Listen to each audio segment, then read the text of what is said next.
నిర్గమాకాండము 40వ అధ్యాయమును మనం చూసినప్పుడు ఇప్పటి వరకు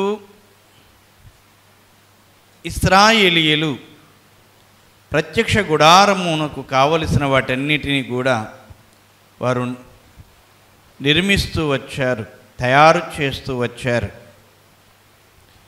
ఈ దినమున వారు ప్రత్యక్ష గుడారమును నిలువబెట్టుట లేక మందిరమును నిలువబెట్టుట, వీరి యొక్క ప్రయాణ కాలాన్ని గనక మనం చూస్తే ఇప్పటికి ఏడాది కాలము గడుస్తున్నట్టు లెక్క. ఐగుప్తు దేశములో నుండి ఇశ్రాయేలీయులు బయలుదేరి వచ్చినది అబీబను నెలలో మొదటి దినమున వారు వెలుపలికి వచ్చారు. సీనాయి పర్వతమునకు అనగా దైవ దర్శనమునకు వారు చేరుకోవడానికి, దైవ దర్శనము పొందడానికి, దేవుని బిడలుగా ఏర్పరచబడడానికి వారికి ఆనాటి కాలంలో పట్టిన కాలము 2 నెలలు. ఈ 2 నెలల కాలములో వారు ప్రయాణం చేస్తూ వచ్చారు. ఈ 2 నెలలలో ప్రియులారా, ఐగుప్తు దేశము నుండి వారు బయటకు వచ్చిన నాట నుండి వారి మీద పగలు మేఘమును గొడుగుగా పెట్టారు దేవుడు. రాత్రి వేళ ఆ మేఘమే అగ్నిస్తంభముగా నిలిచి, పగలు ఎండ దెబ్బ అయినను రాత్రి వెన్నెల దెబ్బ అయినను వారికి తగులనివ్వని దేవుని కాపుదలను మనం గమనించాలి.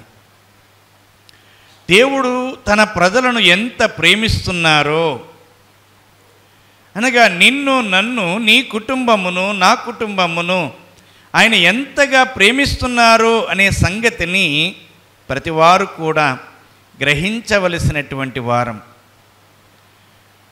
మనం అనుభవిస్తున్నటువంటి సౌఖ్యము, క్షేమము, సమృద్ధి, సహాయము అన్నిటినీ ప్రియులారా మనం గమనించినప్పుడు నేను ఎంతగానో దేవుణ్ణి ప్రతిదినం స్తుతిస్తాను. దేవుడిచ్చినటువంటి క్షేమము, సౌఖ్యము, సమృద్ధి, సహాయమును బట్టి దేవా మమ్మును ఇంతగా నీవు భద్రపరుస్తున్నావు, బలపరుస్తున్నావు, నీ చేతి నీడలో దాచి నీ గుప్పిలు విప్పి పోషిస్తూ నన్ను, నా కుటుంబము నడిపిస్తున్నావని ప్రతిదినము మనము దేవునికి వందనాలు, స్తుతులు చేయాల్సినటువంటి వారము. కనుక ప్రియులారా, ఇశ్రాయేలుల జీవితంలో దేవునికి కొరకు ఐగుప్తును విడిచి దేవుని బిడలుగా, ప్రజలుగా వారు బయలుదేరిన నాట నుండి దేవుడు వారికి పగలు మేఘమును, రాత్రి వేళ అగ్ని స్తంభమును ప్రియులారా వారికి కాపుదలగిచ్చాడు. పగలు ఎండ దెబ్బ తగలనివ్వలేదు, రాత్రి వేళ ప్రియులారా వెన్నెల దెబ్బ, చలి దెబ్బ వారికి తగలనివ్వని దేవుడు. వారి ప్రయాణములో మనం చూస్తాము, అడ్డొచ్చిన ప్రతిదానిని, ప్రతి ఆటంకమును దేవుడు తన చేతితో తొలగించి వేసి వారి ప్రయాణమును ముందుకు సాగింపజేశారు. ఎర్ర సముద్రమును దేవుడు అడ్డుగా వస్తే ఏం చేశారమ్మా? దానిని తొలగింపచేశారు. ఎర్ర సముద్రము దగ్గర వారు అనుకున్నారు, ఇక అయిపోయింది మన జీవితం, మరలా వెనక్కే. ఎక్కడికి? మరలా వెనక్కే. ఈ సముద్రము నేను దాటలేను, ఈ లోకమనే సముద్రమును నేను గెలవలేను, ఈ లోక సంబంధమైన ఈ పరిస్థితులలో నుండి నేను తప్పించుకోలేను అని అనుకునే అనేకులను దేవుడు లోకమునే నీ ఎదుట దూరపరిచి నిన్ను పరిశుద్ధ మార్గములో ఆయన తీసుకొని వెళ్ళుట తలంచినప్పుడు, దేవ నా కొరకు మార్గమును నీవు సరళం చేశావు. లోకమనే సముద్రము ప్రియులారా మైలును, బురదను బయట కక్కే ఆ సముద్రము, ఎంత పాపము, ఎంత లోకము, ఎంత బురద మన మీద వేయబడే లోకం ప్రియులారా. కానీ ఈ రోజున లోకము నీకు దూరముగా ఉంది, దేవునికి మహిమ కలుగునుగాక. పాపము నీకు దూరముగా ఉన్నది. దేవుడు నీ ఎదుట వాటిని తొలగింపచేసి నేను ముందుకు తీసుకుని వెళ్తున్నటువంటి కార్యము. ఎంతగా దేవుని స్తుతించాలి మనం. నన్ను ప్రత్యేకపరిచావు తండ్రి. ప్రతి ఒక్కరూ స్తుతి చేయాలి. లేని ఎడల నేను ఎక్కడుందును తండ్రి? ఏ సముద్రములో, ఏ మైలులో, ఏ బురదలో మునిగి ఉందునో. దయచేసి ఒక పర్యాయం ఆలోచించి, నా కొరకు దేవుడు ఎంత చేస్తున్నారు, నా కొరకు అడ్డుగా ఉన్న ప్రతిదానిని తొలగిస్తున్నారు. సముద్రమును తొలగించి ఎలా నడిపించారండి? ఎలా నడిపించారమ్మా? ఆరిన నేలను, అంటే నీ పాదములకు సహితము ఆ సముద్రపు నీరు, బురద అంటుకొననివ్వని దేవుడు. ఈరోజున మనలను కూడా ఆయన ఆ రీతిగా పరిశుద్ధపరుచుకుంటూ తీసుకొని వెళ్తున్న కార్యాన్ని జ్ఞాపకం చేసుకోండి. వీరి యొక్క ప్రయాణము మనం చూస్తే తన ఎత్తుకు చేర్చుకోవడానికి, తన కొరకు నిన్ను ప్రతిష్ఠించుకోవడానికి, ప్రత్యేకించుకోవడానికి ప్రియులారా దేవుడు ఏమైనను చేయుటకు ఆయన సిద్ధపడ్డారు.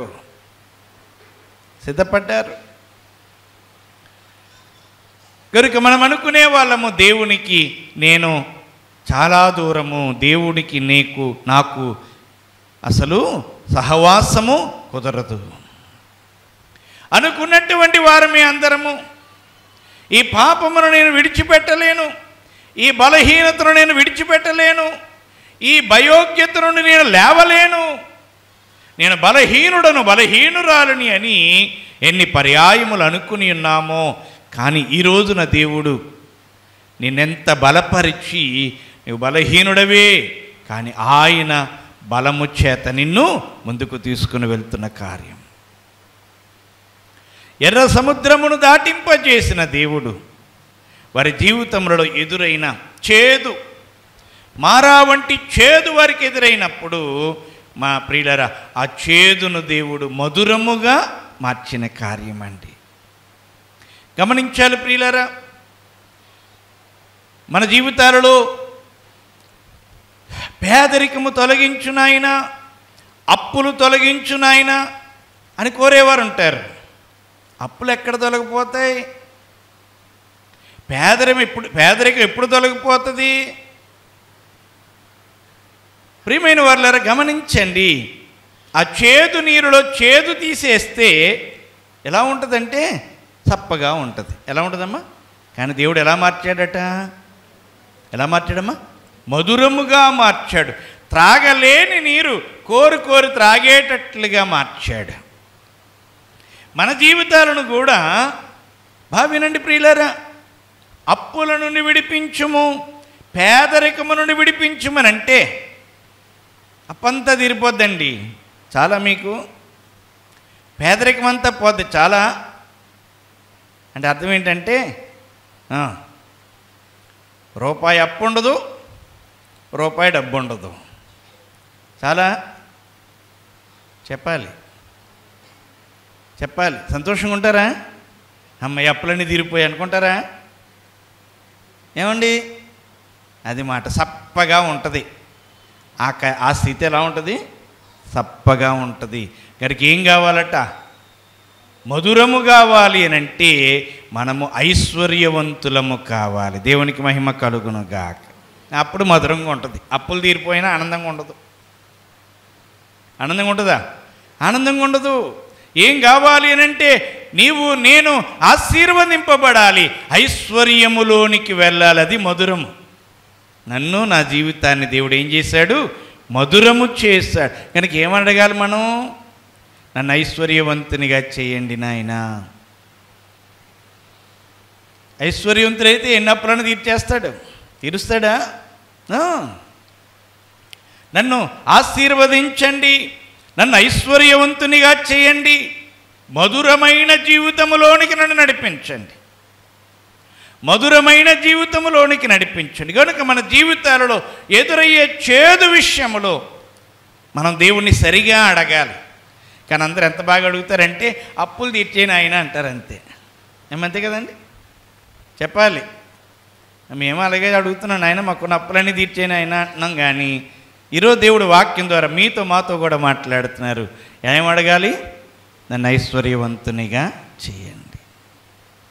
దయచేసి గమనించాలి, దైవజనులు చక్కని మాటను వ్రాశారు. దేవుడు అందించినవి అందుకొనినా అందరూ ధనికులే. ప్రియులారా, దేవుడు అందించినవి అందిన అందరూ ధనికులే. గుర్తించాలి ప్రియులారా, గుర్తించాలి. అంటే నేనంటాను, ఈ రోజున పేదరికంలో ఉన్నాము అనంటే, అప్పులలో ఉన్నాము అనంటే, సమస్యలలో ఉన్నాము అనంటే, లోటులో ఉన్నాము అనంటే ఒకటి ఏమిటి అంటే దేవుడు అందించేవి మనం అందుకొనటలేదు. దేవుడు అందించేవి మనము అందుకొనటలేదు. ఇక్కడ ఒక ఇబ్బందికరమైన వాక్యం చెప్పాల్సి వస్తుంది, తప్పట్లేదు. ఎందుకు అందుకోలేకపోతున్నారు అని అంటే లేఖనం చెప్తుంది, ప్రభు అంటున్నారు, ఇవుడి మీకు. అంటే ఎందుకు అందుకోలేకపోతున్నాం చెప్పండి ప్రియమైన వాళ్ళారా? ఎందుకు అందుకోలేకపోతున్నాము అని అంటే దేవుని కొరకును, పేదల కొరకును, బీదల కొరకును మనము గుప్పిలి విప్పలేని వారిగా ఉండి ఉన్నాము కనుకని దేవుని దగ్గర నుండి అందుకోలేకపోతున్నాం. అదండి. ఎవరు ఇవ్వాలి అని అంటే ఆయనే కదా ఇవ్వాలి. ఎవరు ఇవ్వాలమ్మా? ఆయనే ఇవ్వాలి. మరి ఆయన ఇవ్వాలంటే ఏం చేయాలని ముందు చెప్తున్నారు ఆయన, ఇవ్వుడి మీకు ఇవ్వబడును. గుర్తించాలి ప్రియులారా. కనుక దేవునికి ఇచ్చిన, దేవుని సేవ కొరకు మనం గుప్పిలు విప్పిన, బీదల కొరకు గుప్పిలు విప్పిన ఎవరికి ఇచ్చినట్టట? ఏమండి? బీదలను కనికరించువాడు చెప్పాలి, యెహోవాకు. అయ్యో మీరు ఎంత ఐశ్వర్యవంతులో ఏమ్మా, ఏలంగోళ్ళకి అంటే గొప్పోళ్ళు. ఎందుకు? ఎవరికి ఇస్తున్నారు? అయ్యయ్యో, బీదను కనికరించువాడు యెహోవాకు అప్పించేవాడు, దేవునికి అప్పించే వాళ్ళు అయిపోతున్నారండి. అంటే ఎవరెక్కువ? అయ్యయ్యో, ఎవరెక్కువ? ఆలోచించండి. కనుక ప్రియమైన వారులారా, గుర్తించాలి, ఈ రోజున గుర్తించాలి. దేవుడు నీ జీవితంలో ఈ పరిస్థితులను మార్చాలి అని అంటే, చాలా మంది విశ్వాసులు కూడా ఇలాగుంటారండి. వాళ్ళు దేవుని విషయంలో బిగుసిపోతారు, ఇలాగ బండరాయిలా బిగుసిపోతారు. దేవుడు కూడా బిగుసిపోతాడు వాళ్ళ విషయంలో. ఏమి రాదంటే బండ నుండి నీరు రాదు. ఏమి రాదు? నీరు రాదు. ఎందుకు అలా బిగుసిపోవాలండి దేవుడు? ఏమండి అని అంటే వాక్యంలో ప్రభువే చెప్తున్నాడు, మీరు కొలుచు కొలత చొప్పునని, అంతే, అంత మించేమీ లేదు. అంటే మనకు మనమే మీకు మీరు ఎలా కొలుచుకుంటారండి? అమ్మ వెళ్ళి నీకు ఎంత కావాలంతో పట్టుకెళ్ళంటే ఏం చేస్తాం? సంచిలో పట్టేస్తాం. చెంగులో పట్టేస్తాం. చెంగు అదొకటిగా ఉంది కదా, ఇంకేముంది? చెంగులో పట్టేస్తాం. ఇంకేముంది? అక్కడ ఏమైనా కనబడితే పోనీ అందులో కూడా కట్టేసి నెత్తిన పెట్టేసుకొని చెంగులో సంచిలో నెత్తి మీద పెట్టుకుని వస్తాం కదా. మరి ఇది కొలత. మన కొలత ఏంటంటే ఇంత అటుపోతావా?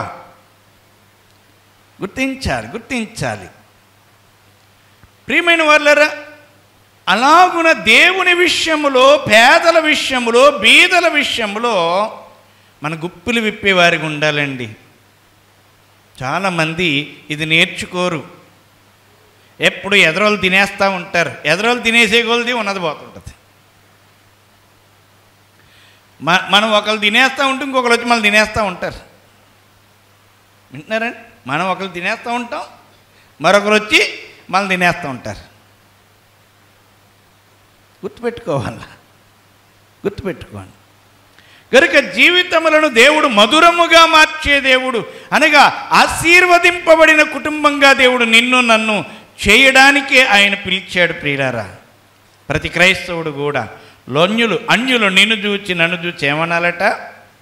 వీరు యెహోవా చేత ఆశీర్వదింపబడిన వారు అని చెప్పాలి. నీ కుటుంబాన్ని గురించి అలాంటి మాట వస్తే నీవెంత ధన్యుడవు, దేవునికి ఎంత మహిమ. ఏమండి, నీ కుటుంబాన్ని గూర్చి అన్యులేమనాలి? వీళ్ళని దేవుడు ఎంతగా దీవించాడండి, దేవుడు ఎంతగా వీరిని దీవించాడండి, దేవుడు వీరిని దీవించాడండి. దేవునికి మహిమ. యేసయ్య క్రీస్తు ప్రభు వారు చెప్పారు, మీరు బహుగా ఫలించుట వలన చెప్పాలి నా తండ్రి మహిమపరచబడును. మనము బహుగా ఫలించుట వలన, అనగా ఆశీర్వదింపబట్ట వలన, దీవించబట్ట వలన, వృద్ధి చెందుట ద్వారా, వర్ధిల్లుట ద్వారా దేవునికి ఏం కలుగుతుందట? మహిమ కలుగుతుంది. ప్రియులారా, మహిమ కలుగుతుంది. గనుక ప్రార్థించే వారులారా, ఈ విషయాలు నేర్చుకోండి. ఏమని అడుగుతారు? అప్పులు తీర్చిన ఆయన అనకండి. ఏమని? మమ్మల్ని ఆశీర్వదించు, ఐశ్వర్యములోనికి నడిపించు. అలా నడిపించడానికి ఏం చేయాలట? కొలత కొలుసుకోవాలట. ఏ కొలత? మీరు ఏ కొలత కొలిస్తే అది. మీకు ఎంత కావాలో అంత కొలుచుకోండి. ఎవరికి కొలాలి? ఎవరికి? దేవునికి, ఇంకా బీదలకు.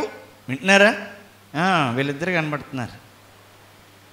వాళ్ళ విషయంలో మనం ఎలా కొలత కొలుస్తామో ప్రభు చెప్పారు దైవజనుడికి.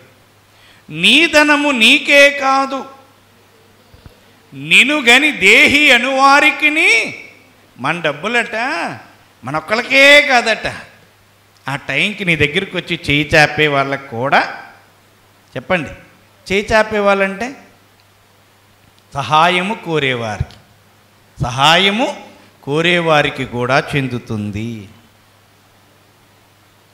ఈ రోజున బయట సిటీల్లో చూస్తే ఇదే ఉద్యోగం చేసేవాళ్ళు చాలామంది ఉన్నారు. ఏ ఉద్యోగం?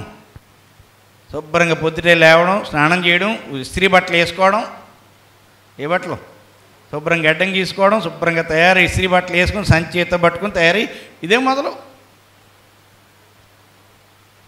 అలాంటి వాళ్ళకి కాదు, దానం చేసేటప్పుడు ఏం చేయమన్నారు? పరీక్షించమన్నారు. ఆ వ్యక్తిని చూచి, చెప్పండి, ఆ వ్యక్తిని చూచి మనం దానం వేయాలి. దానం వేయాలి ఆ స్థితిని చూచి. కొంతమంది కింగ్ కాంగ్లో ఉన్నా సరే ఇదే ఉద్యోగం చేస్తున్నారు. వింటున్నారండి? పిల్లలకు కూడా అదే నేర్పుతున్నారు. అలాంటి వారిని మనం అస్సలు ప్రోత్సహించకూడదు. ఒక దేశాన్ని గురించి చెప్తారు, ఆ దేశంలో ఎక్కడ భిక్షగాళ్ళు లేరటండి. ఇజ్రాయెల్ దేశమా? ఇజ్రాయెల్ దేశం అనుకుంటాను. ఎవరు లేరు? భిక్షగాళ్ళు లేరట. ప్రియులారా, కొన్ని విషయాలు అంటే మనం ఈ విషయంలో ఎంత ఎదగాలో ఒక మాట చెప్పిన ముందుకు వెళ్తాను. ఒక దేశంలో ఉంది, ఆ దేశం హోటల్కి వెళ్ళి 10 భోజనాలు, ఎన్ని భోజనాలు? 10 భోజనాలకు ఆర్డర్ ఇచ్చి ఆ 10 భోజనాల్లో 2 భోజనాలే పట్టుకెళ్తారు. 10 భోజనాలకి డబ్బులు చెల్లిస్తారు. అక్కడ 5 కాఫీ ఆర్డర్ చేస్తాడు, 5 కాఫీలకి డబ్బులు చెల్లిస్తాడు, 2 కాఫీలే తీసుకుంటాడు, 3 కాఫీలు అక్కడే వదిలేస్తాడు. ఆ వెనకాల ప్రియులారా వస్తారు కొంతమంది వచ్చి, వృద్ధులు, పేదరికంలో ఉన్నవారు, వారు వచ్చి అడుగుతారు, ఉచిత భోజనం ఉందా అని అంటే, అయ్యా ఉంది రండి అని చెప్పి వాళ్ళని చక్కగా తీసుకెళ్ళి డబ్బులెట్టి కొన్నవాడికి ఎలా పెడతారో అలా కూర్చోబెట్టి. వింటున్నారండి? ఎన్ని భోజనాలు ఉన్నాయి? 3 భోజనాలు. అది 3 వచ్చి కూర్చుంటారు, వాళ్ళకి సర్వ్ చేస్తారు. ప్రియులారా, ఉదయం కాఫీ ఏమన్నా ఉందా అని వస్తాడు ఓ వృద్ధుడు, ఓ ముసలోడు. వీరి దగ్గర ఆల్రెడీ ఎన్ని ఉన్నాయి? 3 ఉన్నాయి, 2 పట్టుకెళ్ళారు, 5ంటికి డబ్బులు కట్టారు. ఆ 3 ఉన్నాయి సార్, ఉన్నాయి రండి కూర్చోండి అని చెప్పి వేడి కాఫీ వాళ్ళకి సర్వ్ చేస్తారు. దయచేసి ఆలోచన చేయండి. అంటే దాతృత్వములో, దానము చేయుటలో వారెంత ముందున్నారు, వారెంత ముందున్నారు, వారెంత గౌరవపదంగా, వారెంతగా మరి ప్రియులరా దానము చేయడానికి వారు ఆలోచన కలిగి ఉన్నారు. ఎంత గొప్ప విషయము. నేనంటాను, మనం ఎక్కడెక్కడికి వెళ్ళొద్దు, కానీ మన ఇంటి పక్కనే ఇబ్బంది పడే వాళ్ళు ఉంటే వారి కొరకు మీరు చెప్పండి. ప్రియమైన వాళ్ళారు, బాగా గమనించండి. మన ఇంటి ప్రక్కనే ఉంటారు, మన వీధిలో ఉంటారు, మన బంధువుల్లో ఉంటారు. ప్రియులరు ఏం చేయాలి? చాలామంది అండి ఇలా చెయ్యక చాలా కఠినాత్మన మాట. ఓ చక్కగా వాళ్ళే వండేసుకుని బిర్యానీలు వాసనలు వచ్చేస్తూ ఉంటాయి, వాళ్ళే కుమ్మేస్తారు తప్ప పక్కనున్న వాళ్ళకి ఓ తెల్లన్నం కూరన్నా పెడదామని అనుకోరు. కనుక ఆ ఇంటి నిండా అప్పులే ఉన్నాయి. ఆ ఇంటి నిండా ఏమున్నాయంటే అప్పులే ఉన్నాయి. గుర్తించాలి ప్రియులారా. కనుకే దాతృత్వము చాలా గొప్పది, దేవుడు చాలా ఇష్టపడే కార్యమేది. చూడండి వారు ఎంత అడ్వాన్స్గా ఉన్నారో, ఎంత ఉన్నతంగా వారు ఆలోచిస్తున్నారో. ఆ హోటల్ వాళ్ళు కూడా ఎలాగుంటారో తెలుసమ్మా? హోటల్ వాళ్ళు కూడా మన హోటల్ అయితే ఎలాగుంటుందో, లేవు మిగిలి చేసుకోవడమే కదా. 3 టీలేటి, 5 భోజనాలు ఏంటి, ఎన్ని భోజనాలు అయితే ఎన్ని భోజనాలు లేవు అంటాం అంతే. అలాంటి వాళ్ళు కాదు, హోటల్లోకి వచ్చేవాళ్ళు అలాంటి వాళ్ళు కాదు, హోటల్ నడిపేవాళ్ళు అలాంటి వాళ్ళు కాదు. ఆలోచన చేయండి ప్రియులారా. ఏమండి, ఒకవేళ ఎవరు రాలేదండి, 2 భోజనాలు పట్టుకెళ్ళారు, 7 భోజనాలు 8 భోజనాలు మిగిలిపోయాయి, 3 వచ్చారు, 5 భోజనాలే ఉండిపోయాయంటే మర్నాడు మరలా ఎప్పుడండి? మరునాడు. అంతేగాని ఆ 5 భోజనాలు నొక్కేయరు. మన ప్రాంతాలు భయంకరమైన స్వార్థంతో జీవిస్తున్నటువంటి ప్రాంతాలు మన ప్రాంతాలు. భయంకరమైన స్వార్థం. గనుకనే కుటుంబాల్లో ఆరోగ్యాలు ఉండవు, ఆశీర్వాదాలు ఉండవు, భయంకరమైన కీడులు నష్టాలు కుటుంబాల్లో కలుగుతూ ఉంటాయి. దేవుడు వీరిని నడిపించిన వైనాన్ని మనం చూస్తే చేదును తీసివేశాడు, మాధుర్యమును వారి నోటికి ఇచ్చాడు. నీ జీవితంలో కూడా దేవుని తట్టు నువ్వు సరిగా తిరిగితే ప్రియుల నీ బ్రతుకులో చేదునుండనివ్వడు, మాధుర్యంతో నిన్ను నింపుతాడని తెలియజేస్తున్నాను. ప్రియమైన వాళ్ళరా, వారి జీవితంలో కావలసినటువంటి ఆహారం, ఉదయమును మన్నాను కురిపిస్తూ సాయంత్రం పూరేళ్లను దేవుడు వారికి ఇస్తూ వచ్చాడండి. ఏం కావాలంటే వారికి ఆహారాన్ని దేవుడు సమృద్ధిగా ఇచ్చినట్లుగా చూస్తున్నాం. దేవుని యొద్దకు రావడంలో గమనించాలి, దేవుని కలుసుకోవడానికి మనం ఆశించినప్పుడు చేయాల్సినటువంటి పని ఒకటి ఉంది. ఏమిటంటే దేవుని వాక్యం అనే నీరు త్రాగాలి. ఏం తాగాలి? దేవుని వాక్యం అనే నీరు త్రాగాలి. రెఫీదీములో వీరు నీటి కొరకు సేవకుడితో వాదనకు దిగారు. అలాగనే ప్రియులారా, దేవుని సంఘములోని విశ్వాసి కూడా దేవుని వాక్యం అనే నీరు కొరకు ఆరాటపడాలి. ఏం పడాలి? ఆరాటపడాలి. బైబిల్ మిషన్ సంఘాలలో మనం చూస్తాం. బైబిల్ మిషన్ సంఘాలకు భోజనం పెట్టకపోయినా బాధపడరు, కానీ మంచి వాక్యమును అందించకపోతే వారు చాలా బాధపడతారు. అనగా ప్రియులరా, వాక్యం అనే నీరు త్రాగాలి. ఒక ఆయన సభలు పెట్టినప్పుడు వచ్చారు. వస్తే మరి ఉదయం 10 గంటలు మొదలు పెట్టాం, సుమారు 2 గంటల దాకా సభ జరిగింది. ఒక 3 ప్రసంగాలు, మధ్యాహ్నం 3 ప్రసంగాలు, సాయంత్రం 2 ప్రసంగాలు, 3 ప్రసంగాలు. ఆయన అన్నారు, అంత వాక్యం చెప్పించేయకూడదండి, అంత వాక్యం చెబితే వినరు, కేవలం 45 నిమిషాలు మాత్రమే వాక్యం చెప్పాలి అన్నారు. ఇది ఆలోచించాను, ఏంటి ఎలా చెప్తున్నారు ఈయన అని. ప్రియమైన వాళ్ళు, నిజమే విశ్వాసులారా, కొంతమంది రోజుకి ఎన్ని నీళ్ళు తాగుతారో తెలుసా? ప్రియమైన వాళ్ళారా, ఎన్ని నీళ్ళు తాగుతారమ్మా? మీలో కూడా చాలామంది ఉన్నారు అలాంటి వాళ్ళు.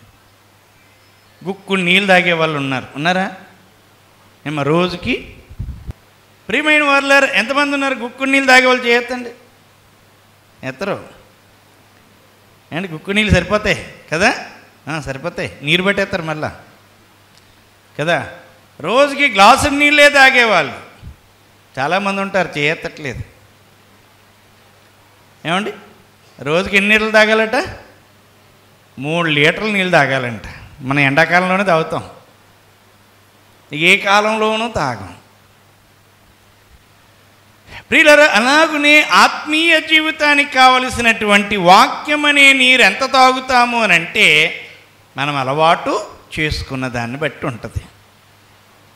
45 నిమిషాలే వాక్యం వినేవాళ్ళు అంతే శుద్ధి పొందుతారు, అంతే ఆరోగ్యం కలిగి ఉంటారు. ఇంకా ఎక్కువ తాగేవాళ్ళు ఇంకా ఎక్కువ వాక్యాన్ని నేర్చుకునేవాళ్ళు మరింత ఆరోగ్యము, మరింత శుద్ధి ఆత్మయందు కలిగిన వారమై ఉంటాం. మీకు అర్థం అవడానికి ఇంకోలా చెప్తాను. ప్రియులారా, మన అంతరంగాన్ని వస్త్రముతో పోల్చారు. దేంతో పోల్చారు? వస్త్రంతో పోల్చారు. వస్త్రాన్ని ఉతికినప్పుడు ఎలా ఉతకాలమ్మా? ఎలా ఉతకాలి ఏమా? చక్కగా ఎలా మడతెట్టింది ఎలా ఉందో అలా ఇలా ముంచి ఇలా తీసేయాలి, అంతే కదా? తీసి ఆరబెట్టేయాలి. అయ్యో ఏండి, అప్పుడు దానికి కూడా మురికంతా మూలన్న మురికంతా కూడా బయటికి పోద్ది కదా. పోద్దనేమో చిన్నపిల్ల అంటుంది, పోదనేమో పెద్దవిడ అంటుంది. ఏండి, జాగ్రత్తగా మడత కూడా ఇప్పకూడదు. ఇప్పొచ్చా? ఏమండి, ప్రియమైన వాళ్ళు బాగా గమనించాలి. వస్త్రాన్ని ఎన్ని బకెట్లలో ముంచుతారు? 1 బకెట్తో కంప్లీట్ చేసేసేవాళ్ళు ఉన్నారు, 2 బకెట్లతో కంప్లీట్ చేసేవాళ్ళు ఉన్నారు, 3 బకెట్లతో కంప్లీట్ చేసేవాళ్ళు ఉన్నారు, కాలకు పట్టుకుపోయే వాళ్ళు కూడా ఉన్నారు. ఏమండి ప్రియమైన చెప్పండి, ఇప్పుడు వస్త్రము ఎంత నీటిలో ముంచితే బాగా శుద్ధి అవుతుంది ఏమా? అది మాట. నీ అంతరంగ వస్త్రం కూడా అంతే. మొన్నటి దినమందు వాక్యం చెప్పాను నేను. అంతరంగమునకు మంచి విషయములను మనము మేత వేస్తూ ఉంటే మన అంతరంగము మంచిలో బలపడిపోతుందండి. ఇందులో మంచిలో బలపడిపోతుంది. ఇప్పటిదాకా మన లోకంలో ఉండొచ్చు, కానీ ఇక్కడికి వచ్చి పడ్డామే, మన జీవితంలో ఒక అద్భుతమైన బలం కలుగుతుంది. మంచి విషయంలో బలం వస్తుంది, ప్రియులారా, పరిశుద్ధతలో బలం వస్తుంది, ప్రత్యేకతలో బలం వస్తుందండి. గుర్తించండి, ఆటోమేటిక్గా కనుకనే దైవజనులు చెప్పారు, మేపులే ఏంటట? మేపులే రూపులు. మీరు దేవుని వాక్యమే వింటూ ఉండి వారం రోజులు టీవీ కట్టేయండి, సెల్ ఫోన్ కట్టేయండి, దేవుని వాక్యము దేవుని సహవాసములో ఉండండి, ఫోటో తీయించుకోండి. ఆ తర్వాత వారం రోజులు టీవీ, సెల్ ఫోను, లోకం, రచ్చబండ ఉంటాయి కదా, బండ్లు అన్నిటి అందులో మునిగిపోండి. తర్వాత వచ్చి ఫోటో తీయించుకోండి. ఎలా ఉంటారు చెప్పక్కర్లేదు. మీ మేపు మీకు రూపాన్ని ఇస్తుంది. మేపు మీకు రూపాన్ని ఇస్తుంది. ప్రియులారా, యేసుక్రీస్తు వారిని ఫోటో గీయడానికి ఒక ఆయన మరి పెద్ద పెయింటర్, వరల్డ్ ఫేమస్ పెయింటర్, ఒక వ్యక్తిని సెలెక్ట్ చేసుకుని ఈ వ్యక్తి యేసుప్రభులా ఉన్నాడని తీసుకొచ్చి కూర్చోబెట్టి ఆయన్ని చూస్తా యేసుప్రభు వారి ఫోటో, ఈ లార్డ్ సప్పర్ ఉంటుంది కదా ఏమండి, చివరి రాత్రి ప్రభు భోజనం ఇచ్చినటువంటి ఫోటో, అది గీసినటువంటి పెయింటర్ మాట. మధ్యలో యేసుప్రభు వారిని ఒక వ్యక్తిని నిలబెట్టుకుని ఆ వ్యక్తి మొక్కవలేకలు చూసి గీశాడు. తర్వాత పేతురు గారు ఇంకా అందరినీ తాను సెలెక్ట్ చేసుకుని వాళ్ళని తెచ్చుకొని గీశాడు. ఇంకా అందరూ అయిపోరు, 11 మంది అయిపోరు. ఇస్కరియోతు యోధా కావలసి వచ్చాడు. ఇటువంటి ఈ యోధాకు తగ్గ కవలికలు ఎవడుకున్నాయా అని ఎతకడం మొదలుపెట్టాడు. నెతకడం మొదలుపెట్టి పట్టణాలు, గ్రామాలు, దేశాలన్నీ తిరుగుతూ ఉంటే చివరికి ఒకడు దొరికాడు. కరెక్ట్గా సరిపోతున్నాడు అని చెప్పి అతను తీసుకొచ్చి కూర్చోబెట్టి గీస్తున్నాడట. గీస్తే ఒక డౌట్ వస్తుందంట, ఇతను ఎక్కడో చూసినట్టుంది, ఇతను నేను బాగా ఎరుగుదును అని చెప్పి గీస్తా మొత్తం గీసేసిన తర్వాత అడిగాడు, ఇంతకుముందు నేను నిన్ను చూసినట్టుగా ఉంది, నేను నీకు తెలుసా అన్నాడట. ఆ కూర్చున్న వ్యక్తి అన్నాడట, యేసు ప్రభు ఫోటో గీయడానికి నన్నే తీసుకొచ్చి కూర్చోబెట్టావు. ఎవరి ఫోటో? ఇప్పుడు ఎవరు ఫోటో గీస్తున్నాడు? ఎవరిని కూర్చోబెట్టాడు? ఏమైంది మధ్యలో? జీవితం మారిపోయింది, మేత మారిపోయింది. అప్పుడున్న వ్యక్తి ఇప్పుడు ఎలా మారిపోడంటే ఇస్కరియోతు యోధా లాంటి కఠినత్వము, స్వార్థము, దుర్మార్గత, దుష్టత్వములు అతని ముఖములో కనబడతాయంటే ఇక్కడ చేరిపోయాయి మాట. కనుక ప్రియమైన వారులారా, మేపులే రూపులు. దేవుని సహవాసమునకు ఎవరు దగ్గరగా ఉంటారో వారు చాలా బలమైనటువంటి వ్యక్తులుగా, మంచి విషయములో, పరిశుద్ధత విషయములో, దేవుని విషయములో బలమైన వ్యక్తులుగా తయారవుతారు ప్రియులారా. ఆటోమేటిక్గా ఎంత అద్భుతం అంటే ప్రభు చెప్పారు, ఒక వ్యవసాయదారుడు విత్తనాన్ని భూమిలో విత్తి, భూమిలో తవ్వి అందులో విత్తనం పెట్టి మట్టి కప్పెట్టి కొంచెం నీళ్లు పోసి వెళ్ళిపోతాడు. ఏమంతేనా? పగలు రాత్రి ఏం చేస్తాడు? పని చేసుకుంటాడు, రాత్రి పడుకుంటాడు. కానీ ఈ విత్తనం ఏమవుతుందట? ఏమవుతున్నా ఆయన నిద్రపోతుంటాడు, కానీ విత్తనం మాత్రం చక్కగా మొలకెత్తి బయటకు వస్తుంది, చిగురిస్తుంది. ప్రియులరా, పైకి ఎదుగుతూ ఉంటుంది. గమనించండి ప్రియమైన వారులారా, ఈరోజున ఆలోచన చేసినప్పుడు నీ జీవితంలో కూడా దేవుని వాక్యం అనే విత్తనము నీ హృదయంలో పడుతుంది.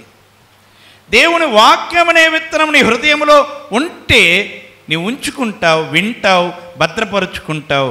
అది మొలకెత్తుతుంది, నీ హృదయమును ఫలింపజేసే రీతిగా నడిపిస్తుంది. దేవునికి మహిమ కలుగును గాక.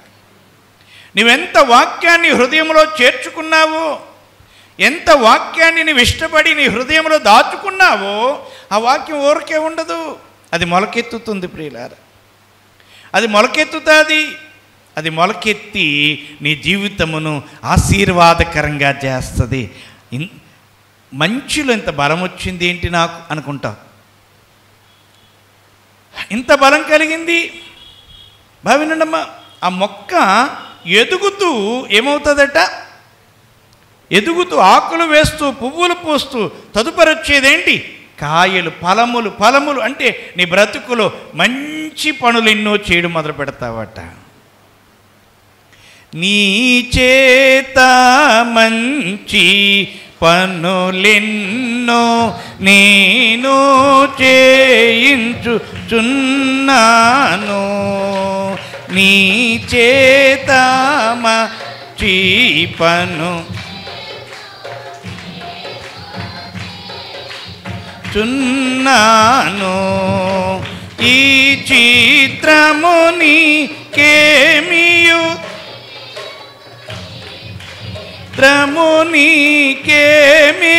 తెలియదు, ఇప్పుడే గంతులు వేయగలవు, ఇప్పుడే గంతులు వేయగలవు.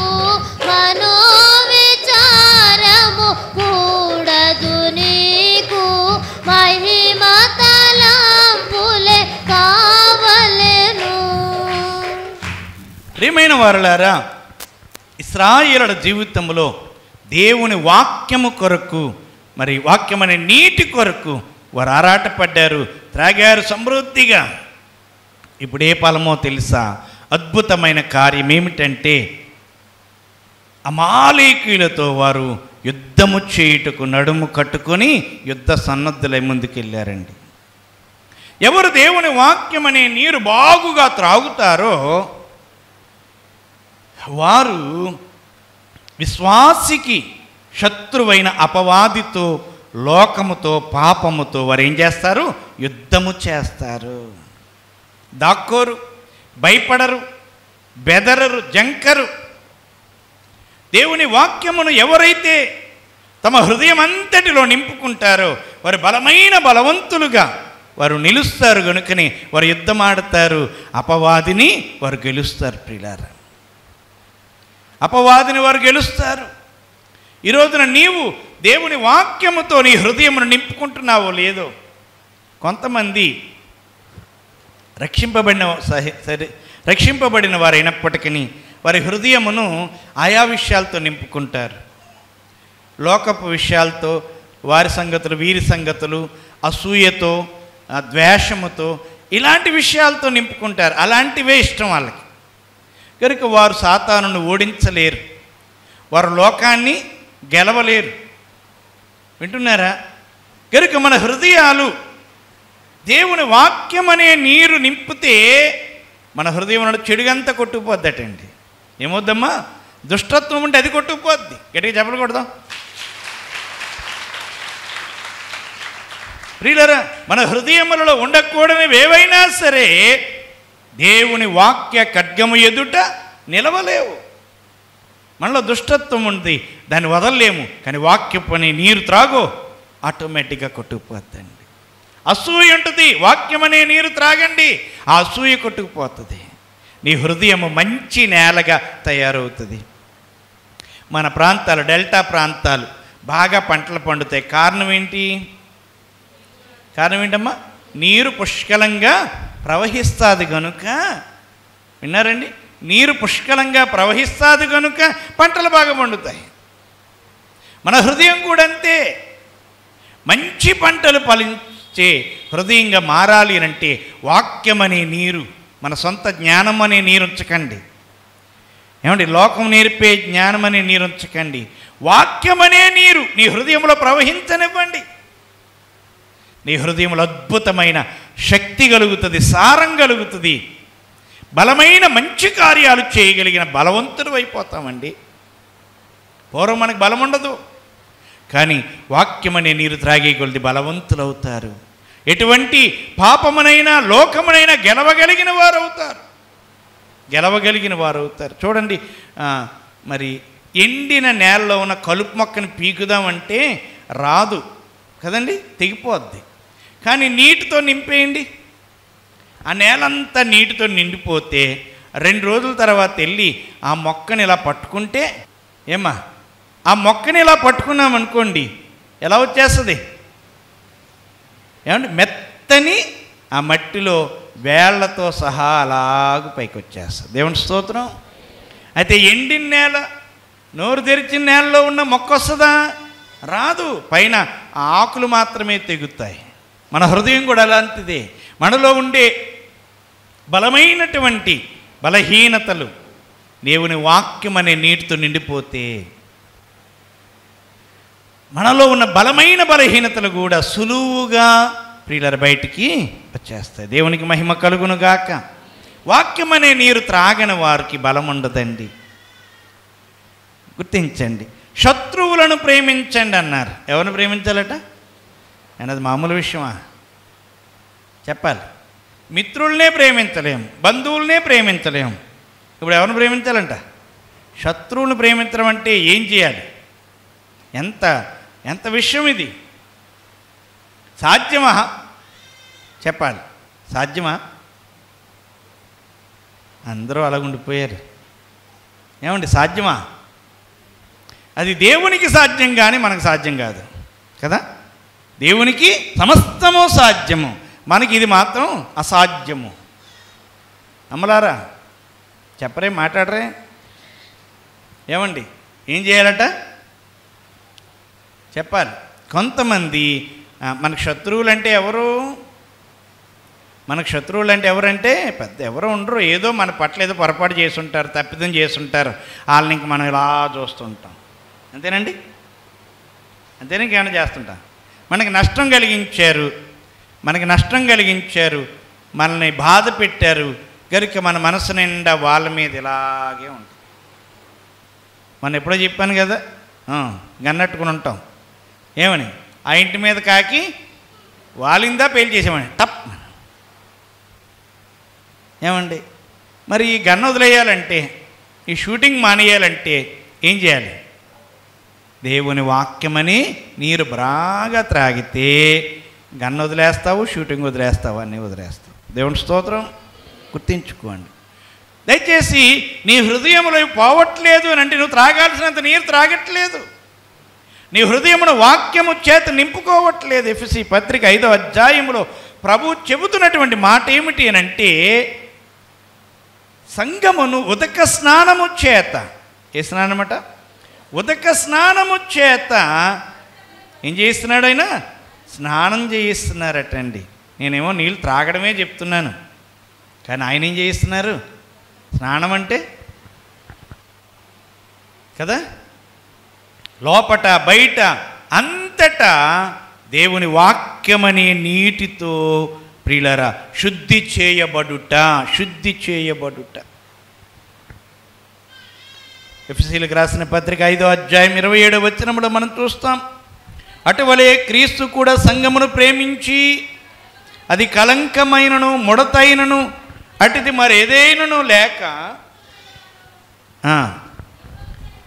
పరిశుద్ధమైనదిగాను నిర్దోషమైనదిగాను మహిమగల సంఘముగాను ఆయన తన ఎదుట దాన్ని నిలవబెట్టుకొనవలెనని వాక్యముతో ఉదక స్నానము చేత దాన్ని పవిత్రపరచి పరిశుద్ధపరచుటకై తను తాను అప్పగించుకొని. గుర్తించండి సంగమ, క్రీస్తు తన ప్రాణమును అర్పించాడు గనుక నిన్ను నన్ను కొనగలిగారు. రక్తమును అర్పిస్తేనే నీవు నేను, చెప్పండి, నీవు నేను ఆయనకు దక్కిన వారము. ఆయన రక్తపు వెలని కొరకు చెల్లిస్తేనే నీవు నేను ప్రియులరా ఆయనకు దక్కిన వారం. గుర్తించండి, ఆయనకు దక్కిన మనలను ఆయన ఇప్పుడు ఏం చేయాలనుకున్నాడు? శుభ్రం చేయాలి కనుక వాక్యము చేత, వాక్యమని ఉదకము చేత. ఉదకం అంటే నీరు, ఉదకం అంటే ఏంటమ్మా? నీరు. ఐలారు వినాలి. వాక్యమనే నీటి చేత ఆయన ప్రియమైన వారు ప్రతి వారిని కడుగుతున్నాడు. నీవెంత కడగబడుతున్నావో, నీవెంత కడగబడుతున్నావో రోజు ఈ విషయాన్ని గమనించుకోవాలని కోరుతున్నాను ప్రియులారా. ఇశ్రాయేలీయుల ప్రయాణం, ఈ పోరాటములో వారు బలవంతులుగా గెలిచారు దేవుని యొక్క వాక్య సహవాసములో. ఇప్పుడు వారు సీనాయి పర్వతం దగ్గరికి వచ్చారు. దేవుని ప్రత్యక్షత వారి జీవితాల్లో కలిగింది. దేవుని ప్రత్యక్షతలోనికి వచ్చారు. ఇదండి అసలు దేవుని తెలుసుకోవడం. దయచేసి గమనించాలి. దేవుణ్ణి తెలుసుకోవడం అంటే తల్లిదండ్రులు ఈ దేవుడు అని చెప్తే ఆయన దేవుడు కాదు. బంధువులు వెళ్తున్నారని నేను వెళ్ళడం దేవుడు కాదు. స్నేహితులు వెళ్తున్నారు కనుక నేను వెళ్ళాను కాదు. ప్రియులరా, అసలైన ఆత్మీయత భక్తి మార్గం ఏంటంటే అనుభవపూర్వకముగా మనము దేవుణ్ణి ఎరిగి ఉండుట. దేవునికి మహిమ కలుగునుగాక. ఎలా ఉండాలమ్మా? అనుభవపూర్వకంగా. పాస్టర్ గారు ఎన్ని మాటలు చెప్పినా నీకు అనుభవం రావాలి, దైవ ప్రత్యక్షత అనుభవం రావాలి. దర్శనం కావచ్చు, స్వప్నం కావచ్చు, ప్రియులర స్వరం కావచ్చు, అనుభవము కావాలి. అనుభవం ఉంటేనే నీది సరి అయిన ఆత్మీయ జీవితం.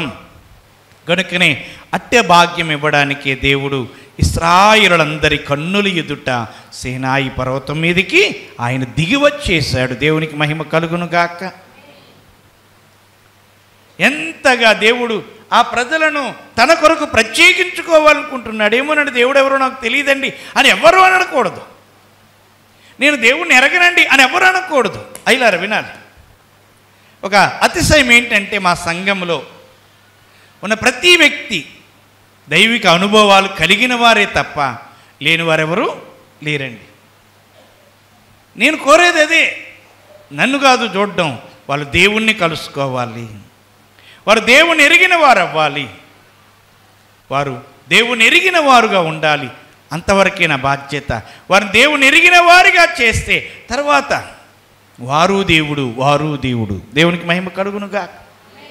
కనుక దైవ ప్రత్యక్షత అందరికి ఇవ్వడానికి అందరి కన్నుల ఎదుట దేవుడు ఆ సినాయి పర్వతం మీదకి దిగివచ్చి వేసి ఆయన కంఠ స్వరముతో ఆజ్ఞలన్నీ చెప్పడం మనం చూస్తాం. ఇప్పుడు వారికి చెప్పిన పని ఏమిటంటే ప్రత్యక్ష గుడారమును మందిరాన్ని కట్టుకోమన్నారు. ఏం కట్టుకోమన్నారమ్మా? ఏం కట్టుకోమన్నారు? మందిరాన్ని కట్టుకోమన్నారు. మందిరాన్ని కట్టుకోకపోతే మరి మనకు దేవునికి సహవాసం ఎలా కుదురుతుంది? కుదురుతుందా? కుదరదు. గనుకనే ఇప్పుడు వీరు దేవునితో సహవాసము కలిగి ఉండడానికి ప్రత్యక్ష గుడారమును నిర్మించమన్నారు. దేవుడు చెప్పినట్లుగా ప్రత్యక్ష గుడారం అంతటిని దేవుడు మోషే గారికి ఆ కొండ మీద చూపించారు. మందిరం ఎలా ఉండాలి, మందసం ఇదిగో, కరుణాపీఠం ఇదిగో, దీపవృక్షం ఇదిగో, సముఖపు రొట్టెల బల్లి ఇదిగో, ధూపవేదిక ఇదిగో, బలిపీఠం ఇదిగో, ఇత్తడి గంగాలం ఇదిగో అని చెప్పి ప్రత్యక్ష గుడారం అంతటినీ కూడా దేవుడు మోషే గారికి చూపించారు. కనుక మోషే గారి కిందకొచ్చి బెసలేలు అహోలియాబుల ద్వారా ఈ ప్రత్యక్ష గుడార నిర్మాణం అంతటినీ చేయించి ఈ దినము, ఈ 40వ దినమున ఏం చేస్తున్నారో తెలుసా? ప్రత్యక్ష గుడారమును నిలువబెడుతున్నారు. దేవుని స్తోత్రం. అనగా మనమేమో ప్రతిష్ఠ చేస్తాం, ఎందుకంటే ఆల్రెడీ నిలబెట్టేస్తాం. నిలబెట్టేసిన మందిరం ఇది, కదలదు ఇది. కానీ వారు చేసిన మందిరం ఎలాంటిదంటే కదిలి వెళ్ళిపోయే మందిరం. ఇక్కడ ఉన్నంతకాలం ఇక్కడ ఉండొచ్చు, ఏమండి? ఇక్కడ ఉన్నంతకాలం ఇక్కడ ఉండొచ్చు. మేఘము ఆ గుడారం మీద ఉంటుంది. దేవుడు దిగి వచ్చాడని అర్థం. మేఘం ఎప్పుడైతే పైకి వెళ్ళిపోయిందో దేవుడు వెళ్ళిపోయాడు, లెగండి అని చెప్పి గబగా మొత్తం అన్ని మేకులు తాళ్ళు ఆ మందిరం అంతా తీసి ప్యాక్ చేసుకుని భుజాల మీద వేసుకుని మోసుకుంటూ, దాని కొరకు ప్రత్యేకమైన వ్యక్తులు ఉంటారు. ప్రత్యేకమైనటువంటి వ్యక్తులను ఏర్పాటు చేశాడు. ప్రియమైన వారులరా, వారి ప్రయాణం అలాగూ నడిచి వెళ్ళే గుడారము, నడిచి వెళ్ళే గుడారం. ప్రియమైన వారులరా, అలాంటి గుడారాలు ఇప్పుడు చాలా ఉన్నాయి. ఇప్పుడు కూడా చాలా ఉన్నాయి. ఏమిటా గుడారాలు అని అంటే బయట వేసిన గుడారం కాదండి. అసలైన గుడారం ఏంటి అని అంటే నీవు నేనే. దేవునికి మహిమ కలుగునుగాక. మీరు దేవుని ఆలయమై ఉన్నారనియు దేవుని ఆత్మ మీలో నివసించుచున్నాడనియు మీరెరుగరా. ప్రియులారా, భావినండి, దేవుడు నీ మీదకు వస్తే నీవేమవుతావు? దేవుని ఆలయంగా ఎంచబడతావు. ఎంత ప్రత్యేకత! గుర్తించాలి, గుర్తించాలి, గుర్తించాలి. మహిమ కలిగినటువంటి జీవితం నీదవుతుంది. మహిమ కలిగినటువంటి జీవనం మనదవుతుంది. కనుక ప్రియమైన వారులారా, మనము ప్రత్యక్ష గుడారమును ఎలాగైతే తయారు చేశారో అలాగూ మన ఆత్మీయ జీవితాన్ని కూడా అలా తయారు చేసుకోవాలి. మన ప్రవర్తనలో ఉన్న లోపాలు సరిచేసుకుని, ప్రియులారా, మనం ఒక నిబంధన మందసంగా ఉండాలి. దేవునికి నాకు ఏముంది? నిబంధన ఉంది. ఏముందమ్మా నిబంధన అంటే? ఒడంబడిక. ఏంటమ్మా? దేవుడు చెప్పింది నేను చేస్తాను. యాకోబు గారు అంటారు, దేవుడు వచ్చాడు యాకోబు దగ్గరికి, నేను నీకు తోడయ్యుండి నీవు వెళ్ళు ప్రతి స్థలములో నిన్ను కాపాడుచు, నిన్ను పోషించుచు, నేను సంరక్షించుచు, నిన్ను మరలాక్షేమముగా నీ తండ్రి ఇంటికి తీసుకొస్తాను అని దేవుడు అన్నాడు. కనుక యాకోబు గారు ఏమన్నారో తెలుసా? ఉదయం లేచి నీవు నాకు తోడయ్యుండి నేను వెళ్ళి ప్రతి స్థలంలో నన్ను కాపాడుతూ నాకు ఆహారము వస్త్రము నీవిచ్చిన ఎడల నీవు నాకు దేవుడు అయి ఉందువు, నాకు కలిగిన దానిలో 10వ వంతు నీకు ఇచ్చేదను. దేవుడు చెప్పలేదు నువ్వు నాకు ఇలాగ ఇవ్వాలి అబ్బాయి అని దేవుడు చెప్పలేదు. ఇది నిబంధన. దేవుడు చెప్పిన నిబంధన ఏంటి? నేను నీతో ఉంటాను. యాకోబు గారు చెప్పిన నిబంధన ఏంటి? ఏమండి? నిన్ను నాకు దేవునిగా కలిగి ఉంటాను. దేవుని స్తోత్రం. నేను అడుగుతున్నాను, నీకేదైనా నిబంధన ఉందా దేవునితో? దేవునితో ఏమైనా నిబంధన ఉందా? దేవుడు నాతో ఉండాలి, నన్ను దీవించేయాలి, నన్ను నడిపించేయాలి, నన్ను అలా పైకి తీసుకెళ్ళిపోవాలి, అంతే. ఏమండి, ఎలా ఉంటుందండి ఇది? చక్కని మాట ఉంటుంది. మీ ఇంటికి వస్తే ఏమిస్తారు, మా ఇంటికి వస్తే ఏం తెస్తారు అన్నట్టు ఉంది. ఏమ్మా చెప్పండి. దేవుడి దగ్గరికి వస్తే దేవుడు నన్ను ఏ రకంగా దీవిస్తాడు, దేవుడు మా ఇంటికి వస్తే ఎలా దీవిస్తాడు, ఇంతే తప్ప నేనేమి చేయను. నిబంధన ఉందా దేవునితో నీకు? దేవా, నేను ప్రత్యేకించుకుంటాను, పరిశుద్ధంగా ఉంటాను, యోగ్యంగా ఉంటాను, నీ మాట వింటాను. ఉందా? నిబంధన ఉందా? ఆ నిబంధననే చూస్తాడు దేవుడు. నువ్వు నిబంధన మీరితే దేవునికి నువ్వు దూరం అయిపోయినట్టు గుర్తుపెట్టుకోవాలా. నిబంధన ఉందా? నీలో నిబంధన మందసం ఉందో లేదో చూసుకోండి. కరుణాపీఠం అనగా దేవుణ్ణి కలుసుకొనుట. దేవుని స్తోత్రం. దేవుణ్ణి కలుసుకునేట ఎక్కడ? ప్రార్థనలో. ఎక్కడమ్మా? ప్రార్థనలో దేవునితో మనం మాట్లాడినప్పుడు దేవుణ్ణి మనం కలుసుకుంటాం. దేవునికి మహిమ కలుగును గాక. ఈరోజు ఈ మాటలో ఒక 2 మాటలు చెప్పాలి. ఏమిటి ఆ మాట అనగా, ప్రియులారా, ప్రార్థించేవారు మీలో ఎంతమంది ప్రార్థన చేస్తారు? చాలా తక్కువ మంది ఉన్నారు. ఏమ్మా, మీకు ప్రార్థన రాదా ఏండి? అలాగ ఉండండి. అయితే ప్రార్థించే వాళ్ళకే చెప్తున్నాను, ప్రార్థన రాని మోగోళ్ళకి కాదు. అండి, మోగోళ్ళు చేయలేరు కదా, చేయలేరా? మోగోళ్ళు కూడా అద్భుతంగా ప్రార్థన చేస్తున్నారండి. మోగవాళ్ళు కూడా ఇలా ఇలా ఇలా ఇలా అని చేస్తున్నారు. అద్భుతమైన ప్రార్థన చేసి అప్పుడు భోంచేస్తున్నారు. ప్రార్థన చేసే వాళ్ళకి హెచ్చరిక, జాగ్రత్త. యేసయ్య చెప్పిన 2 మాటలు ఏమిటవి? వేషధారుల వలె ప్రార్థించొద్దు. ఎలాగట? వేషధారుల వలె. నా ప్రార్థన అందరికి వినబడేలా ప్రార్థన చేస్తున్నామంటే వేషధారునే.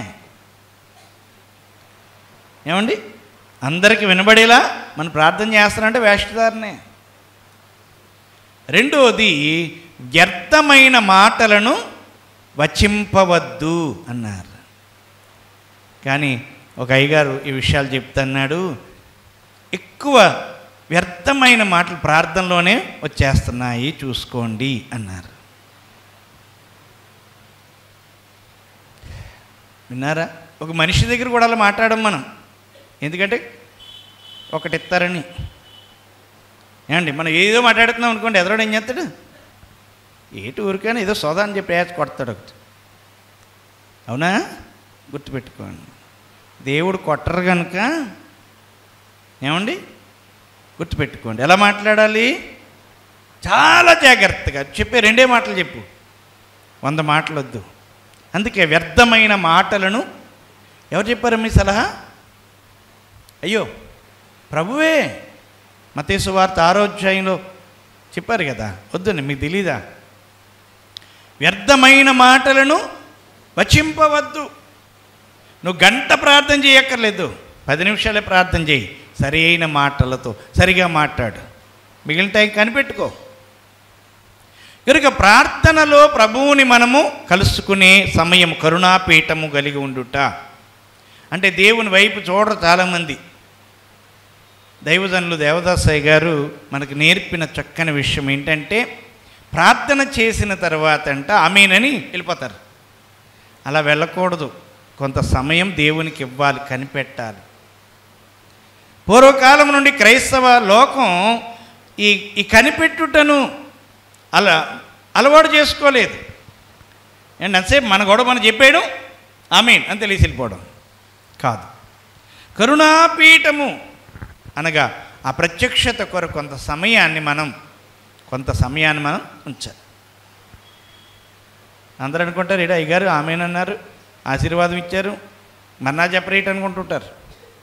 2 నిమిషాలు 4 నిమిషాలు నువ్వు ప్రార్థన చేసావు కదా, నువ్వు ఆయనతో మాట్లాడావు కదా, ఆయన ఏమైనా చెప్తారేమో, చూపిస్తారేమో, సమయం ఆగాలి. నీలో ఈ ప్రత్యక్ష గుడారపు యొక్క స్థితి ఉండాలి. ఇంకా బయటకు వస్తే ధూపవేదిక, స్తుతి, ఉదయము సాయంత్రం ఏం చేయాలట? స్తుతి చేయాలి. మీరు ఎంతమంది స్తుతి చేస్తున్నారో? స్తుతి అంటే అయ్యగారు పాటలు పాడటమేనండి అంటారేమో. పాటలు పాడటము స్తుతే, కానీ ఆ పాట ఎవరో రాసిన పాట. కానీ నీ వ్యక్తిగత జీవితము ద్వారా, దేవా రాత్రంతా నాకు తోడై ఉన్నావు, నా బిడ్డలకు నాకు తోడై ఉన్నావు, క్షేమాన్ని ఇచ్చావు, కాపుదలనిచ్చావు, ఆరోగ్యం ఇచ్చావు, ఆదరణ ఇచ్చావు, ఈ నూతన దినములోనికి నీవు నడిపించావు అని వ్యక్తిగత స్థుతి మనం చేయాలి. సాయంకాలం నిద్రపోయే ముందు కూడా ఈ దినమంతా మాకు తోడై ఉన్న తండ్రి, మా పనులన్నిటిలో ఎన్ని పనులు, ఎన్ని ప్రయాణాలు, ఎన్ని పరిస్థితులు, ఎంత సహాయమో, ఎంత ఖర్చు, అన్నిటిలో మీరు మాకు సహాయం చేశారు కనుక ధూపవేదిక నీ బ్రతుకులో ఉండాలి, ధూపవేదిక నీ జీవితంలో ఉండాలి. గుర్తించండి ప్రియులారు. అలాగునే సముఖపు రొట్టెల బల్ల జీవాహారము నేనే అని చెప్పిన క్రీస్తు యొక్క శరీర రక్తముల విందును మనము అనుభవించే వారంగా ఉండాలండి. క్రీస్తు యొక్క శరీర రక్తాల విందు మన జీవితంలో ఉండాలి. నా శరీరము తిని నా రక్తం త్రాగువాడే నిత్యజయం గలవాడు, లేకపోతే అంచెదినమును నేను వాడిని లేపుదునన్నాడు. మన జీవితాలలో ప్రభు యొక్క శరీర రక్తాలు, కొంతమంది అసలు వాటి విషయంలో శ్రద్ధ చూపించరు, నిర్లక్ష్యం. అస్సలు అలా ఉండకూడదు. ప్రభు యొక్క శరీర రక్తాల వల్ల ఏం జరుగుతుందో తెలుసా? ఈ శరీర రక్తాలు బావినమ్మా, నీ శరీరం కొరకు కాదు, నీ ఆత్మను బలపరచడానికి. ఎలా తీసుకోవాలట? ఆ రొట్టె ఎంత ఉంటుంది? ఎంత ఉంటుందా ఏమా? గుర్తించాలి. ఆ శరీర రక్తాలు నీ ఆత్మను బలపరిచేవి, నీ శరీరాన్ని కాదు, నీ ఆత్మను బలపరిచేవి, నీ ఆత్మీయ జీవితాన్ని బలమైన వ్యక్తిగా చేయడానికి నీకు బలం కలుగజేసేది క్రీస్తు శరీరము, రక్తము. అంటే అది అలా అందాలంటే ఇలా చూడండి, అవి ఆత్మలోనికి వెళ్ళాలంటే నీ ఆత్మ అందుకు తగ్గట్లుగా ప్రార్థించుకొని, ఎలాగా ప్రార్థించుకొని తీసుకోవాలి. అది కొంతమంది చేతులు పెట్టినండి మింగేస్తారు, ప్రార్థించుకొని తీసుకోవాలి. అప్పుడు ఆ బలము నీ ఆత్మకు వస్తుంది. ఇక దీపవృక్షము అనగా ఆత్మకు గుర్తు. దేవుని 7 ఆత్మలు, దేవుని 7 ఆత్మలు మన ఆత్మీయ జీవితంలో వెలిగింపబడిన స్థితిలోనికి మనం రావాలండి. ఏ కట్టైనా సరే వెలిగిస్తే ఎలా చూడాలమ్మా? నల్లని తాడి చెట్టు ఉంది, అది వెలుగుతుందా? వెలగదంటుంది అమ్మ.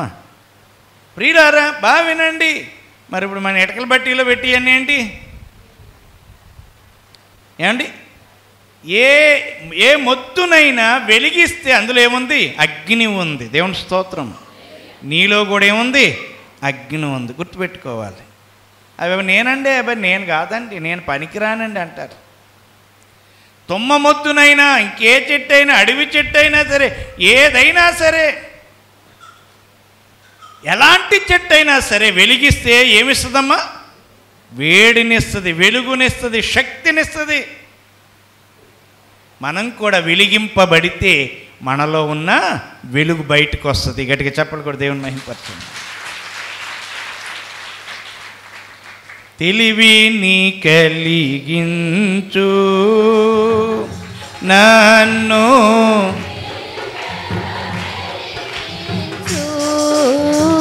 తెలివిని కలిగించు నన్ను, దివ్యగా వెలిగించు. నీ కలిగిన భాగ్యములన్నిటినీ నా కంటికి చూపించు. నీ కలిగిన భాగ్యములన్నిటినీ నా కంటికి చూపించు. దైవాత్మ రమ్మో నా తనువున వ్రాలోమో, నా జీవమంతయు నీతో నిండా చేరి వసింపుము. నా జీవమంతయు నీతో నిండా చేరి వసింపుము. ప్రియమైన వాళ్ళారా, ప్రతి వ్యక్తిని దేవుడు వెలిగించడానికే కోరుకుంటున్నారు. పూర్వ దినాల్లో మామలు తాతల టైంలో ధాన్యాన్ని ఉడకబెట్టడానికి టేకు కర్రలు వాడేవారు. ఏం కర్రలమ్మా? టేకు కర్రలు, మామిడి కర్రలు. చెప్పట్లేదు ఇక్కడ ఉన్నవాళ్ళు ఎవరు? ఏం వాడేవారు?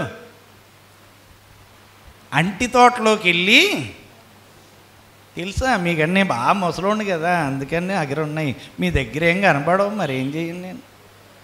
ఏం తెచ్చేవారమ్మా? ఎండిపోయిన అరిటాకులు ఆ పొడవుగా ఎండిపోయి ఉంటుంది, కొడవలెట్టుకెళ్ళి కొయ్యడం, అవన్నీ మోపు కట్టి పట్టుకొచ్చి ధాన్యం అంటెట్టేవాళ్ళు.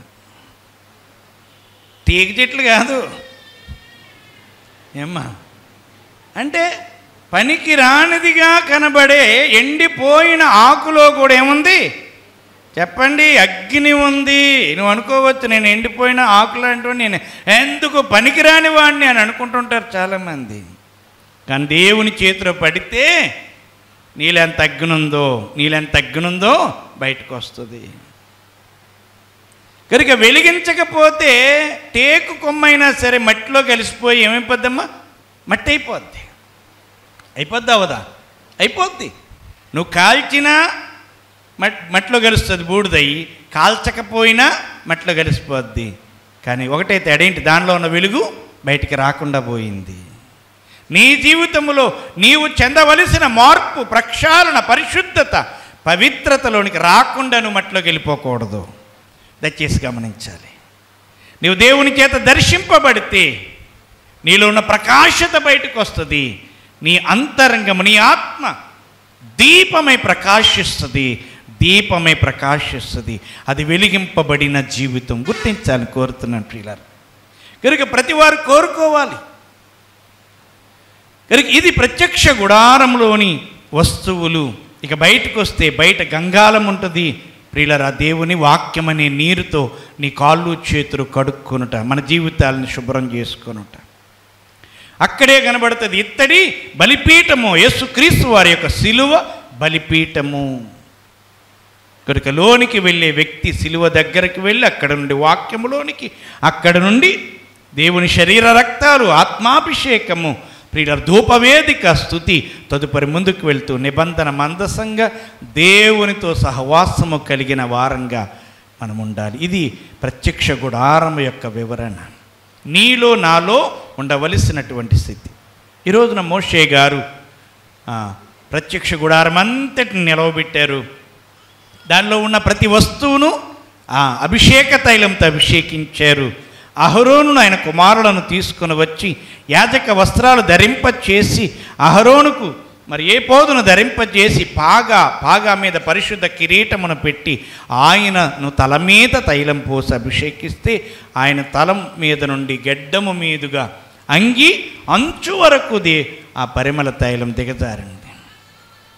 ఎప్పుడైతే ఇలాగూ అభిషేకము జరిగిందో ప్రియులరా, ఆ పైన ఉన్న మేఘమట ఎక్కడికి వచ్చేసింది? శిఖరం మీద వరకే వచ్చిన మేఘం ఇప్పుడు ఎక్కడికి వచ్చిందంట? ప్రత్యక్ష గుడారం మీదకి వచ్చేసింది. ప్రత్యక్ష గుడారమును కమ్మేసేటప్పటికీ అక్కడ ఎవరు ఉండలేకపోతున్నారు. అంత శక్తివంతమైన దేవుడు, దహించు అగ్ని అయిన దేవుడు వచ్చి ఆ మందసం మీద ఆసీనుడై ఉంటే, కరుణాపీఠం మీద ఆసీనుడై ఉంటే మోషే గారు సహితము లోపలికి వెళ్ళలేకపోయారటండి. అంత మహిమ. ఈ రోజున దేవుడు నిన్ను నన్ను కూడా అలా దర్శించాలని కోరుకుంటున్నాడు. ఎలా దర్శించాలి? అలా గుర్తించుకోవాలి. మనం ఎలా ఉండాలట? ప్రత్యక్ష గుడారంగా ఉండాలి. దేవుని మందిరానికి వచ్చిన మీరందరూ ప్రత్యక్ష గుడారాల్లా చక్కగా తయారొచ్చారు. మరి బయటికి వెళ్ళిన తర్వాత మళ్ళీ వేరే గుడారాల్లా మారిపోతారేమో. ఏమండి? లోక సంబంధమైన, అన్య సంబంధమైన ఆచారాలు, పద్ధతులు, ఏమండి ఆలోచన చేసుకోండి. లోకం అంటది ఇలాగుండు అలాగుండు, రకరకాలుగా మారుస్తానంటది. మారిపోయేవారు ఉంటారు, వారు దేవుని చేత దర్శింపబడరు. నిబంధన లేని అంతరంగాన్ని దేవుడు ఏం చేయడు? దర్శించడు. నిబంధన ఉండాలి లోపల. ఏదో పండగని మనం ఏదో గుడారంలాగా కట్టేసుకుని తయారైపోయి వచ్చేస్తే సరిపోతాం. గుర్తుపెట్టుకోండి. ఒకసారి ఓ చోటకి వెళ్ళాను, వెళ్తే అంటది కదా, నువ్వు కీర్తనవుడు నా దగ్గరికి వచ్చేవేటి అంటుంది. ఏమంటుంది? నువ్వు కీర్తనవుడివి నా దగ్గరికి వచ్చేవేటి అంటుంది.